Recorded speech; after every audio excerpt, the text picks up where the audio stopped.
আজকের এই গণ অভ্যুত্থানের প্রেক্ষাপট তৈরিতে অন্যান্য রাজনৈতিক দলের পাশাপাশি গণ অধিকার পরিষদ এবং গণ অধিকার পরিষদের যে অঙ্গ সংগঠন ছাত্র, যুব, শ্রমিক, প্রবাসী, পেশাজীবী অধিকার পরিষদের কি ভূমিকা এবং ত্যাগ রয়েছে।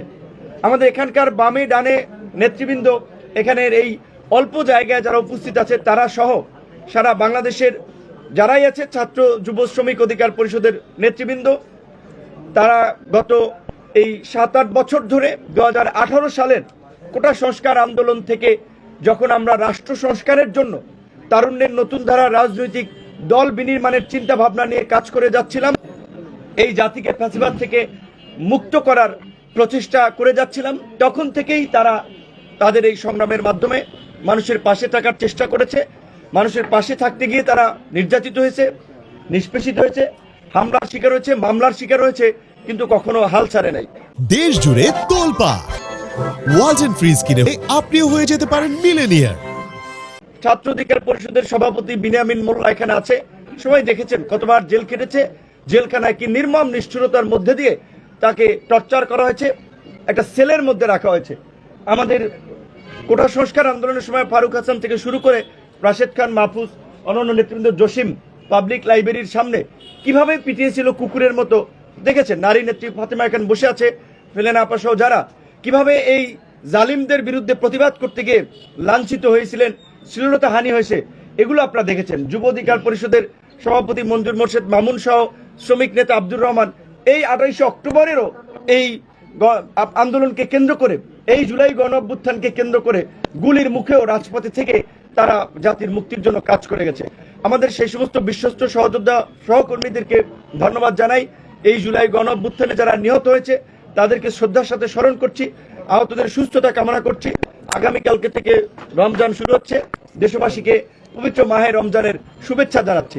আজকে একটি নির্দিষ্ট বিষয় আমাদের এই সংবাদ সম্মেলন, ইতিমধ্যে আমাদের নেতৃবৃন্দ সেই বিষয়ে একটা ধারণা দিয়েছে, আমাদের একটা লিখিত বক্তব্য আমরা করতে চাই।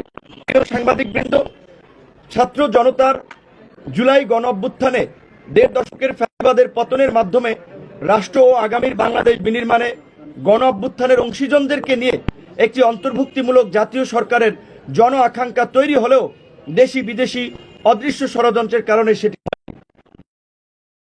সরকার গঠিত হয়েছে, যার ফলে গণ অভ্যুত্থানকে কেন্দ্র করে যে জাতীয় ঐক্য তৈরি হয়েছিল তাতে আজকে ফাটল ধরেছে, বিভাজন সৃষ্টি হয়েছে, যা এই মুহূর্তে জাতির জন্য কোনোভাবেই কাম্য ছিল না।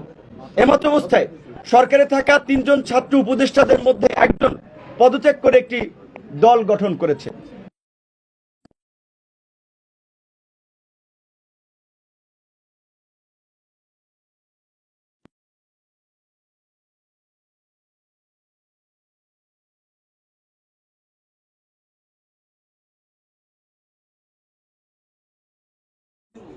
অযাচিত হস্তক্ষেপে সরকারি লাইনটা আমি আবার বলছি। তবে গণ অভ্যুত্থানকে কেন্দ্র করে গুটি কয়েক ছাত্রনেতা যেহেতু আন্দোলনের পরিচিত মুখ থেকে সরকারের প্রতিনিধিত্বকারী ছাত্ররা রাজনৈতিক দল গঠন করেছে, সেহেতু সরকারের নিরপেক্ষতা বজায় রাখা ও জনগণ সহ রাজনৈতিক নেতৃবৃন্দের আস্থা ধরে রাখতে সরকারে থাকা অন্য 2 ছাত্র উপদেষ্টা সহ সরকারের প্রতিনিধিত্বকারী সকল ছাত্রদের পদত্যাগের আহ্বান জানাচ্ছি। আমরা বারবার বলে আসছি, ছাত্র জনতার রক্তের উপরে দাঁড়িয়ে থাকা গণ অভ্যুত্থানের সরকারের ব্যর্থতা জাতিকে নতুন বিপর্যয়ের দিকে নিয়ে যাবে। কিন্তু অত্যন্ত দুঃখের বিষয় বলতে হচ্ছে, গত 6 মাসে গণহত্যার বিচার ও গণহত্যাকারীদের বিরুদ্ধে কার্যকর ব্যবস্থা গ্রহণে সরকার ব্যর্থতার পরিচয় দিয়েছে।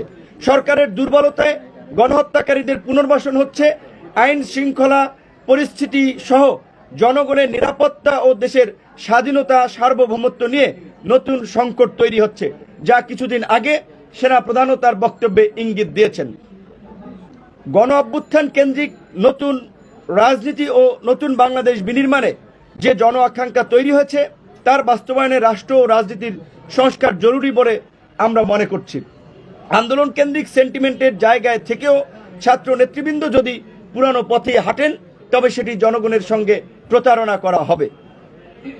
দুঃখজনক হলেও সত্য, গত 6 মাসে সেটি অবলোকন করা গেছে। আন্দোলন কেন্দ্রিক পরিচিত ছাত্র নেতৃবৃন্দের তদবির, নিয়োগ, টেন্ডার বাণিজ্য সহ নানাবিধ অনৈতিক কর্মকাণ্ডের অসংখ্য ঘটনা ইতিমধ্যেই সোশ্যাল মিডিয়া, গণমাধ্যম সহ বিভিন্ন গোয়েন্দা সংস্থার প্রতিবেদনে উঠে এসেছে। এমনকি গতকালকের নতুন দলের আত্মপ্রকাশ অনুষ্ঠানেও জেলা প্রশাসকের মাধ্যমে চিঠি দিয়ে ঢাকায় লোকবল সরবরাহে আসতে নোটিশ প্রদান করা, গাড়ি সরবরাহে মালিক সমিতি ও পরিবহন সংশ্লিষ্টদের উপরে চাপ প্রয়োগ করা, যা সম্পূর্ণ অনৈতিক ও অগ্রহণযোগ্য। বৈষম্য বিরোধী আন্দোলন বা জুলাই গণ অভ্যুত্থান কোনো একক সংগঠন বা নেতৃবৃন্দের দ্বারা সংগঠিত হয়নি। রাজনৈতিক নেতৃবৃন্দের সময়োপযোগী পদক্ষেপ, ছাত্র জনতার স্বতঃস্ফূর্ত অংশগ্রহণ ও সম্মিলিত প্রচেষ্টার মাধ্যমে এ গণ অভ্যুত্থান সংগঠিত হয়। কাজেই জুলাই গণ অভ্যুত্থানকে মুক্তিযুদ্ধের আওয়ামী চেতনার বয়ানের মতো কোনো অসত্য, বিভ্রান্তিমূলক ন্যারেটিভ তৈরি না করতে সকলের প্রতি আহ্বান জানাচ্ছি। দেশের চলমান সংকট ও সামগ্রিক পরিস্থিতিতে সরকারের কাছে আমরা নিম্নোক্ত প্রধান উপদেষ্টার কাছে আমরা নিম্নোক্ত 4টি দাবি জানাচ্ছি। 1 নম্বরে, জাতীয় ঐক্যমতের ভিত্তিতে গণ অভ্যুত্থানের অংশীজনদের নিয়ে উপদেষ্টা পরিষদ পুনর্গঠন। 2 নম্বরে, আহতদের সুচিকিৎসা ও পুনর্বাসন এবং শহীদ পরিবারকে যথাযথ ক্ষতিপূরণ ও পুনর্বাসন। 3 নম্বরে, গণহত্যার বিচার ও আওয়ামী লীগ নিষিদ্ধে যথাযথ পদক্ষেপ গ্রহণ। 4 নম্বরে, জাতীয় ঐক্যমতের ভিত্তিতে দ্রুত সময়ের মধ্যে রাষ্ট্র সংস্কার সম্পন্ন করে জাতীয় নির্বাচনের আয়োজন। আমাদের আজকের এই লিখিত চলমান পরিস্থিতিতে লিখিত বক্তব্য আমরা আপনাদেরকে শুনিয়েছি। আপনাদের এই সহযোগিতা এবং ধৈর্যের জন্য অসংখ্য ধন্যবাদ এবং কৃতজ্ঞতা জানিয়ে আপনাদের বিশেষ কোনো মন্তব্য না থাকলে আমাদের সংবাদ সম্মেলন শেষ করতে চাই। আপনি দীর্ঘদিন ছাত্র রাজনীতিতে ছিলেন, আপনার অনুসারীরা এই আন্দোলনে অংশ নিয়েছে, বড় একটা প্রেক্ষাপট তৈরি করেছে তারা সরকার উপদেষ্টা যারা আপনারই অনুসারী এক সময় ছিলেন, এই মানুষগুলো এখন রাজনীতি করেছে। আবার গতকাল জয়েন করেছে। এই মুহূর্তে আপনি বলছেন আপনি রাজনৈতিক দলগুলোর মধ্যে থাকেন। আমরা গতকালকে জাতীয় নাগরিক কমিটির প্রোগ্রামে দেখলাম সমস্ত রাজনৈতিক দল বিএনপি সহ তারা সেখানে অংশ নিয়েছে। আপনি বা আপনারা যারা পুলিশ ধরনের রাজনীতি করছেন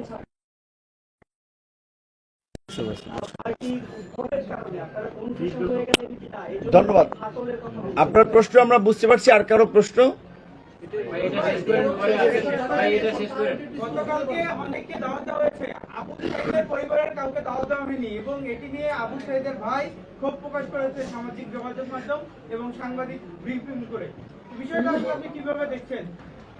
প্রথমত আমাদের এক সাংবাদিক ভাই যেটা বলেছে তার এই প্রশ্নটা বলে দ্বিতীয় প্রশ্নে আসছি যে গতকালকে যে নতুন দলের আত্মপ্রকাশ হয়েছে সেখানে আমাদের দাওয়াত দিয়েছিল আমাদের পূর্ব নির্ধারিত একটি প্রতিনিধি সভা, যেখানে আমাদের দল এবং অঙ্গ সংগঠনের কেন্দ্রীয় নেতৃবৃন্দের পাশাপাশি জেলা এবং উপজেলা পর্যায়ের নেতৃবৃন্দ আমন্ত্রিত ছিল। কাজে সাংগঠনিক বিবেচনায় আমাদের সেটি গুরুত্বপূর্ণ ছিল। আমরা কিন্তু নতুন দলের বিষয়ে, তরুণদের রাজনীতিতে অংশগ্রহণের বিষয়ে সবসময় ইতিবাচকভাবে বলে আসছি, কিন্তু এই জুলাই গণ অভ্যুত্থানকে কেন্দ্র করে যারা রাজনীতি করতে চাচ্ছে তাদের অনেকে আমাদের সহযোদ্ধা সহকর্মী ছিল। আমাদের নৈতিক জায়গা থেকে, আদর্শিক জায়গা থেকে তাদেরকে আমরা সুপরামর্শ দিয়ে আসছি, আমরা ভবিষ্যতেও দিব। কিন্তু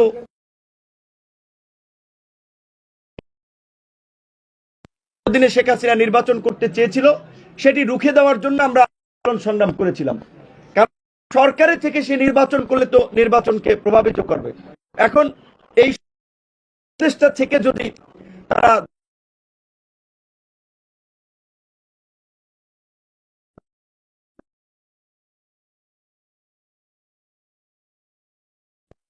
গ্লোরিফাই কিংবা কাউকে বিশেষ ভাবে এই গণ অভ্যুত্থানে বিএনপি সহ তরুণরা যে ভূমিকা রেখেছিল, 18 থেকে যারা কোন সংস্কার আন্দোলন করেছিল, তাদের কথা ওইভাবে কোনো জায়গায় বলা হচ্ছে না। এখন উপদেষ্টা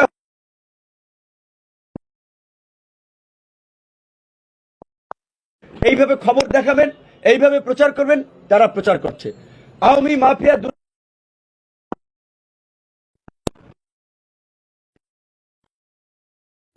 আমলাতন্ত্র থেকে শুরু করে রাজনীতি সব এগুলো তো আমরা শুধুমাত্র একটা বড় রাজনৈতিক দল বিএনপি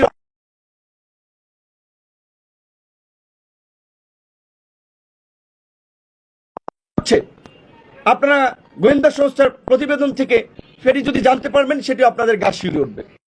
আমরা চাই তারা ভালো রাজনীতি করুক, পরিশুদ্ধ রাজনীতি করুক, কিন্তু সরকারের থেকে তো সেটি সম্ভব না। এখন একজনে দল গঠন করেছে, একজন পদত্যাগ করেছে, বাকি দুজন তো সরকারে আছে। সরকারের বিভিন্ন মন্ত্রণালয়ে ছাত্র উপদেষ্টাদের তদারকি কমিটি আছে। সরকারের সাথে কাজ করায় স্বাভাবিকভাবে 3 উপদেষ্টার একটা ভালো নেক্সাস তৈরি হয়েছে। এখন তারা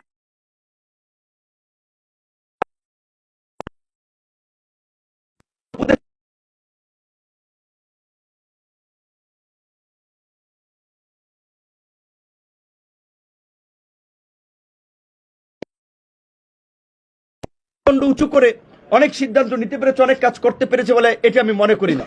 এটি যদি করতে পারতো তাহলে দেশের এই আজকে পরিস্থিতি 6 মাস পরে এরকম হতো না, এবং 6 মাস পরে সেনা প্রধানের বলা লাগতো না পাবলিকলি এনাফ ইজ এনাফ। এবং আমরা মনে করি যে সেনা থেকে কথা বলেছেন সেটি যথার্থ। তিনি সংকটের আজ করতে পেরে